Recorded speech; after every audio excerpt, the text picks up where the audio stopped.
Update with Hurricane Erin has called for mandatory evacuations in a part of North Carolina. Hi lovelies, welcome back to my channel. If you're new here, my name is Belinda Strana. Thank you so much for all the love and support. To my returning subscribers, those people that share my videos, leave commentaries, and also educate each and every one of us. You guys are the real MVP. So lovelies, I came across this video on my For You, and I thought to share where there is actually this Hurricane Erin that took to the social platform. People are reacting to the fact that there is actually a need to evacuate. The weather is not smiling. I don't know what is really happening up to the sky, but all I know is that no matter where you are, just try to be safe. Lovelies, I came up with some updates in order for us to be heads up to know exactly where and where not to go. Please leave me your own thought in the comment section of what you think of this video, and please do not forget that we do not support any form of bullying and harassment. We're just here for educational and informative purposes. All right, lovelies, let's dive into it. On the East Coast, come on, tune into this video. This is your latest information on Hurricane Erin. Today is August 18, 2025, and this is the latest. Hurricane Erin is officially a Category 4 storm. Yes, I know it changes from day to day. Today, it is officially a Category 4 storm, bringing 140 miles per hour winds, y'all. The storm originally, on their original prediction, it predicted the storm to go further west, make that curve, that turn, and go back out to sea. Right? The storm is still not on that same path that they originally predicted to be. It is actually traveling more west northwest instead of just that westerly pass and going over. It's going west northwest, y'all. So what does that mean for the East Coast? Still remain weather aware. From this storm, y'all can get a lot of damaging winds, a lot of rain, and most importantly, flooding, y'all. Flooding is a horrible thing to have to deal with. So just remain weather aware. Have you a plan in place if you have to move somewhere rather quickly, you know, for at least the next couple of days, y'all, until this storm passes. Any information that is brought to my attention, I'm going to bring it to y'all. No, I am not the weather woman, but I do have a credible source. And a lot of this information that I'm putting in this video, you can look it up and see it for yourself. You should have a plan. You should be weather aware, y'all. I'm going to bring it to y'all every chance that I get. If you're sick and tired of seeing my videos, just scroll past it. But I'd rather y'all see my face and hear my voice than to be stranded somewhere if something happens. That's my point, y'all. I want to make my people aware of the situation, even if the weather people don't sometimes. And y'all know it happens. Don't make you as aware as you should be. Okay? Thank y'all for sipping a little more tea with Auntie. Bye, y'all. Update with Hurricane Erin has called for mandatory evacuations in a part of North Carolina because they are saying the models are now too close to comfort for this location as it pertains to the East Coast and Hurricane Erin. It's currently 6:13 p.m. Central Standard Time, and there are major updates that you might want to share with family and friends as it pertains to some evacuations that are being called mandatory and routes that they can use to leave areas of North Carolina because of Hurricane Erin. Now, Dare County senior leaders gathered this afternoon to receive a briefing from the National Weather Service, where they're saying while Hurricane Erin is expected to stay well off of our coast, the system will continue to increase in size and is forecasted to bring life-threatening impacts to Dare County coastline. So a coastal flood watch has already been issued for Dare County. Coastal flooding and ocean overwash are expected to begin on Tuesday.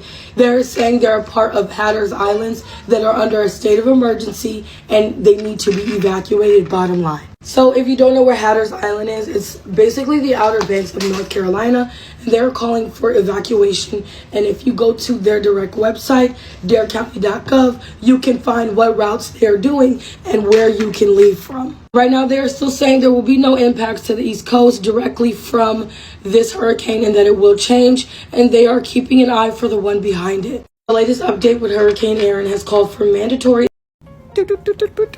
Hello?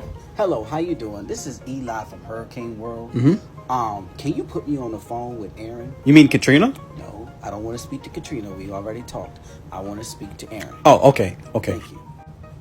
Hello? Oh, hey, Erin, how you doing? Hey. What's up? I just want to ask you a quick question. Ask it then. where the fuck are you going? What are your plans? We talked about your plans, and it doesn't look like you're following them. It looks like, from what I can see up here in hurricane world and all the other hurricanes around here in this world, we're looking down and we see that you are taking a turn. Are you going to meet somebody else?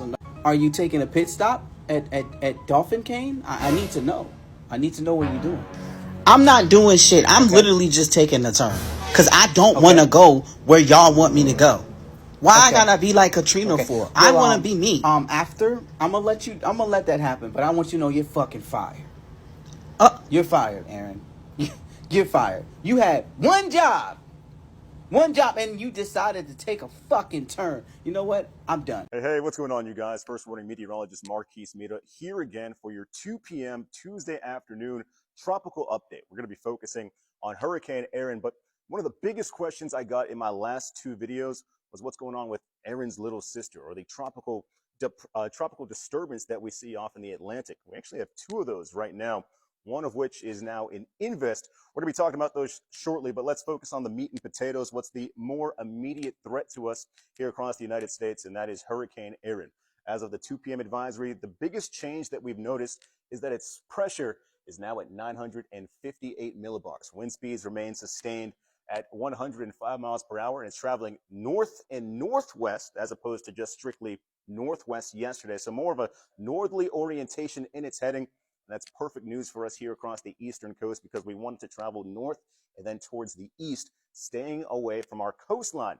Now, I've stressed this all throughout my tracking of Hurricane Erin. It's not going to make landfall here in the United States, but we are going to feel the impacts of Erin across our eastern seaboard in regard to wave heights increasing, as well as the dangerous rip current threats and storm surge if you live on the outer banks of the Carolinas, where they've already issued those evacuation warnings. So you have to make sure you heed the advice of your government officials if you are in those areas. But Erin is still a Category 2, wind speeds at 105 miles per hour. And here's a look at its track as it continues to travel north. Possibly on Wednesday, we could see those wind speeds pick up just a bit, still staying well offshore, but it's now moving away from the islands throughout the Caribbean. And we could also possibly see wind speeds jump to 110 miles per hour. Not a significant difference, but those will come back down as we head into Thursday as it starts to make that turn towards the north and the east. And one of the things that we could possibly see as it makes that turn towards the north and the east is the tropical wind field beginning to expand. If you guys remember Hurricane Sandy back in 2012, well, it did a lot more damage as a post-tropical storm as opposed to its maximum wind speeds that we saw as a Category 3. And the reason why is that the tropical wind field did expand quite a bit. Think about it like this. You guys ever watch the Olympics? If you've ever seen an Olympic diver, right? In order to get that rotation, what they do is they tuck their arms in nice and tight and they spin much faster. It's pretty analogous to a Category 3. But when they want to slow down upon entering the water, what do? They spread out. And as they spread out, those wind speeds, well, those slow down. But their overall land mass, or their overall area, surface area, does cover a much larger spread. And that's what we could possibly see happen as this does lose some of its steam, traveling back to 105 mile per hour winds into Thursday afternoon. Those tropical storm force winds could possibly graze the outer banks. And that's why we do have the tropical storm warnings in place across the Carolinas right now, specifically the outer banks, Right now, that tropical wind field does span about 400 miles across, and it could potentially get much bigger. Now, here across central Florida, we're about 400 miles away from that cone of uncertainty. Tropical wind field, the radius is about 200 miles. So we're not going to see those tropical storm force winds here along the Sunshine State. What we are going to see is the winds increasing our sea swells, which is why wave heights on Wednesday at their peak could be exceeding 10 feet, possibly even closer to 15 feet. Across the Outer Banks, you're much closer to that cone of uncertainty, right? So as this starts to make that turn towards the north and the east, you're still about 150 to 200 miles away. So it's very likely as that tropical wind field begins to expand, we'll see those tropical storm force winds grazing the Outer Banks, in which we could have some serious problems on our hands, which is why those tropical storm warnings are already in place. Now, there are 3 main features that allows for a hurricane to slowly begin to lose some of its steam, likely dropping its wind speeds or possibly picking up pressure. First of which is interacting with land. We saw that as the Outer Banks of Erin moved over the Caribbean, right? We saw that across Puerto Rico, also the Dominican Republic, Haiti, the Bahamas, Turks and Caicos. It lost some of its steam. Also, we can have those wind shear in the upper levels of the atmosphere tear it apart. And then last but not least, entering cooler water temperatures. Look at the water temperatures across the Outer Banks. These are in the upper 70s and the lower 80s. Now you're much warmer as you head down to just off the coastline of Central Florida. These water temperatures are anywhere from the upper 80s to quite possibly even the low 90s. So that's what's allowing it to keep its Category 2 strength right now before weakening. But here's a better depiction of that wind field that I was just referencing a second ago. Those tropical storm force winds, we're not going to see these here in the Sunshine State. As we advance over time, look at how massive this wind field starts to become as Erin starts to begin to weaken. That's just the conservation of not only angular momentum, but it's the first law of thermodynamics. Energy can't be created or destroyed. What it can happen, though, is it's going to disperse, right? It's going to transfer. So as we weaken from those 110 mile per hour winds to 105, 100, that energy field still covering the tropical storm force winds is going to expand, and we see this covering a vast area, anywhere from 35 mile per hour conditions just outside the Outer Banks to possibly 40, 45 mile per hour wind speed. So tropical storm force winds can actually extend all the way across parts of New Jersey and into the Northeast. So we'll be watching for that as Erin makes the turn towards the north and the east. But for this very moment in time, we only have the tropical storm warnings issued across the Outer Banks of the Carolinas. In regards to our wave heights, that's an issue that we are concerned about here in Central Florida. You see the shade of blue that's indicating wave heights of anywhere between 4 and 8 feet. But we actually start to get closer to that shade of green on Wednesday at its peak when Erin is closest to us. These wave heights, 9 to 14 feet. And look at how high the waves are across the Outer Banks of the Carolinas Thursday and Friday.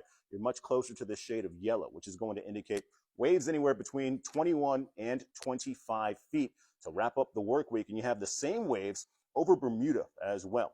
So the issues that we're worried about here in Central Florida, those will include the rip current risk, which through Thursday night will remain high. But across the Carolinas, your issues that you're concerned with, tropical storm warnings are in place. You have the watch as you head into South and Eastern Virginia. That Norfolk area likely going to turn into a warning as the hours progress. Also across the Outer Banks of North Carolina, you do have storm surge warnings in place. Storm surge could rise anywhere between 2 and 4 feet. That's as we move into the back half of the work week. As I mentioned just a second ago, Erin's not the only feature in the tropics that we're tracking. We also have a tropical disturbance in the central Atlantic and newly formed Invest 99L just off the western coast of Africa. This tropical disturbance, though, could be our next tropical depression late into the work week and across the weekend. We're actually starting to notice it likely recurving towards the north, up towards Bermuda as the days do progress. Right now, we sit at a 60% chance for further development. Yesterday, though, we did see this feature having a more western orientation. That's why you just have to give it time to let the models decide what they're going to do, in which yesterday we saw both the European model and the GFS actually tracking it further out towards the west into the Caribbean before turning towards the north. But we're anticipating that northerly turn a little bit earlier, which is great news for us here in Central Florida. So here we have Erin. Here we have that tropical disturbance, not a depression yet, not an invest whatsoever, likely making that turn towards the north and the east and coming off the coastline of Africa. That's Invest 99L. That still shows about a 30% chance for development, not only over the next 2 days, but also over the next 7-day stretch, in which now that it's tagged in Invest, the National Hurricane Center, they can actually throw their models, their statistics at it, in which we can take a closer look from a scientific level as opposed to a general observation. So we use these models to gather those spaghetti plots that you guys know and love, that we can depict what's going to happen down the line. Not quite a tropical depression yet, as we don't see that tight-knit center of circulation. Right now, it's just a cluster of showers and storms that we're monitoring, but also investigating. So here's the spaghetti plots. Traveling west and northwest at 18 miles per hour. Wind speeds are pretty quick, though. Fastest winds are 35 miles per hour. So if we had that tight center of circulation, this could possibly be a depression, later becoming a storm. Right now, though, still an invest, so we'll continue to monitor it with a pressure of 1,010 millibars. But of course, the main threats that we're focusing on immediately is Erin working its way across the western Atlantic, traveling north and northwest at 10 miles per hour. Still, I can't stress this enough. It's not going to make a landfall here in the United States, but the impacts that we're concerned about are all along our coasts from Florida all the way through the Carolinas and Virginia, where we have those tropical storm watches and warnings posted. And of course, you can keep up with me on TikTok, on social media, or the rest of our West 2 weather team if you're in the Central Florida area, online and on TV. and we'll keep you in the know all throughout the rest of the tropical season. Okay, so am I the only one that feels like Hurricane Erin just might shift over to Florida last minute? Because at first this was a tropical storm that quickly became a Category 5 hurricane within a matter of hours. And they said, oh no, it's going to be too deep, too far out in the Atlantic. It'll quickly dissipate. Then they said, oh, it's a 10% chance that it could affect the Carolinas. Now they're evacuating the Outer Banks of North Carolina. They're also saying that it's 600 miles wide with sustained winds of up to 130 miles per hour. It's giving Hurricane Katrina. It's giving last minute warnings. If you look at how it is outside, if you look at the radar, if you look at the maps, it is huge, and it doesn't look as if it's shifting. It's actually going in a circular motion as if it's heading towards Florida. I don't know what's going on. There's already been so many abnormalities when it comes to the weather, so many inaccuracies when it comes to the rain, so much with the lightning strikes, with the storms that have been happening as of late, and it just feels as if something is very much off. And I would not be shocked if for whatever reason last minute, based on the reduction of weather balloons, they were inaccurately reporting on this and it somehow was going to impact Florida and people would not have enough chance to prepare to get their affairs in order and to evacuate. I'm going to keep up with this. Whatever else comes out, I'll be back with more information per usual. This is all alleged. It's still developing. Can't confirm or deny the facts, but really, please make sure, especially if you're in the Southeast, keep your eye out on this, because some people are even saying that it could even cross past Florida, go into the Gulf, and head towards Louisiana and Texas, which we already know that's exactly what happened when it came to Katrina. This is absolutely terrifying because this is a huge storm. Mind you, we are not even in September. We're not even in crucial hurricane season, September and October. So let's just keep an eye out on this. I'll be back, so make sure you like, follow, stay for some more tea, and please be safe out there. I really can't tell what is going on up to the sky. I don't know. It's as if there is some kind of war, there is some things going on the sky and heaven. The weather is not even smiling with anyone. Like 2 days ago or 3 days ago, I stitched a video where this prophet, this Celestia, she was, giving and passing out warning for people to evacuate, I think, California. And she was like, you have to evacuate. The weather is not smiling at anyone. Like, so many things have actually been happening. Things have been happening, like the weather, everything, earthquakes, everything, like the moon, the sun, the stars, every other person is fighting. There is something really going on, but it's just that people cannot really picture what is going on. It's all just started, boom, everything is just falling apart. It all began with the flood. Before you know it, there is earthquake here and there. Not only that, most of the things that is happening in the US. It's happening every other place, California, India, like the earth itself. It's there's this particular stitch I saw. I don't want to stitch that stitch because I really want to know what is going on. So many people are beginning to get some images of people on the sea. They call it mermaid. Some people like that capturing mermaid. People are like, oh my God, there is this war that is going on. All I want to say is that if there is a need to evacuate before time, at least people should be heads up.